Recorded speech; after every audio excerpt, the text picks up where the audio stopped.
विश्वास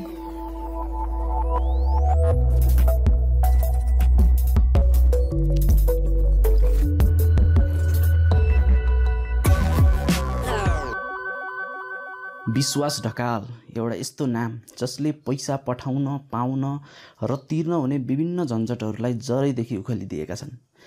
जीवनमा केही गर्न नसकेको अनुभूति भइरहेको बेला डिप्रेसनमा पुगी भाग्य बदल्छु भनेर स्वयं आफ्नै हात समेत काटेका थिए ती युवा जसले नेपालमा डिजिटल पेमेन्ट सिस्टमको शुभारम्भ गरे र नेपालीलाई सहजता दिलाए। उनले eSewa नाम दिएर एउटा यस्तो सफ्टवेयर बनाए जसको माध्यमबाट आज हामीले घरमै बसेर मोबाइलबाटै बिजुलीको बिल तिर्न सक्छौँ, पानीको बिल तिर्न सक्छौँ, इन्टरनेटको बिल तिर्न सक्छौँ, ल्यान्डलाइनको बिल तिर्न सक्छौँ, मोबाइलमा टपअप गर्न सक्छौँ, बस टिकट लिन सक्छौँ, हवाईजहाज टिकट लिन सक्छौँ, फिल्म हेर्नको लागि पनि टिकट लिन सक्छौँ, विभिन्न अनलाइन वेबसाइटहरूबाट सामानहरू अर्डर गरी पेमेन्ट दिन पनि सक्छौँ।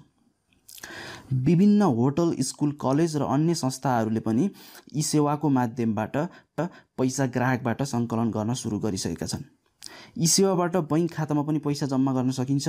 eSewaदेखि eSewa अकाउन्टमा पनि सहजै पैसा पठाउन सकिन्छ।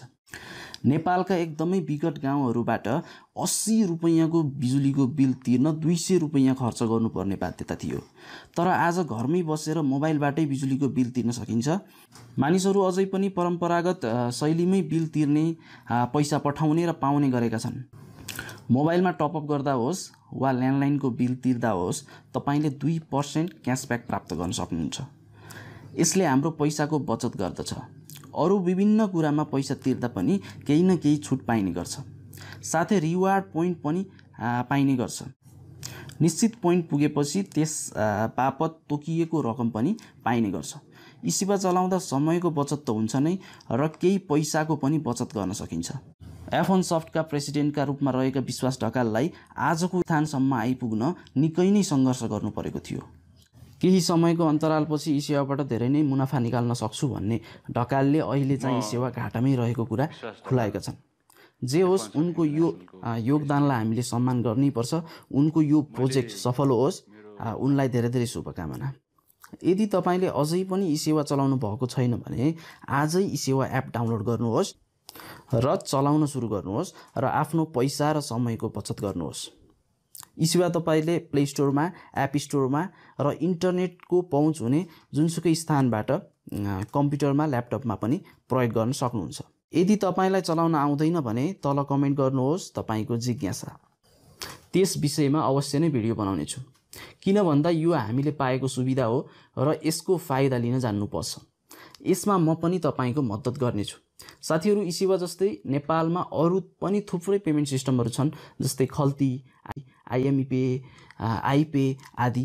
यी सबैको काम एउटै हो, यसमा कन्फ्युज नहुनु होला। eSewa चाहिँ नेपालको पहिलो पेमेन्ट सिस्टम हो। यसले आफू पुरानो सिस्टम हुँ भनेर घमण्ड मात्र गरेको छैन, समय र परिस्थिति अनुरूप आफूलाई अपडेट पनि गर्दै लगिरहेको छ। त्यसैले यसको प्रयोग गर्न सही मान्न सकिन्छ। साथीहरू, तपाईहरुलाई eSewa सम्बन्धी केही भए पनि जानकारी मिल्यो होला भन्ने आशा लिएको छु। चिप्सअफ सोलुसन च्यानललाई सब्स्क्राइब गर्नुभएको छैन भने तुरुन्त सब्स्क्राइब गरेर आडैको बेललाई पनि थिच्नुहोस् ताकि तपाईले हाम्रा भिडियोहरू मिस गर्न नपरोस्। भिडियो मन परेको भए लाइक अनि शेयर पनि गर्नुहोला। केही कुराहरू छन् भने कमेन्ट गर्नुहोला। आजलाई छुट्न चाहन्छु। हजुरहरूको दिन शुभ रहोस्। जय नेपाल।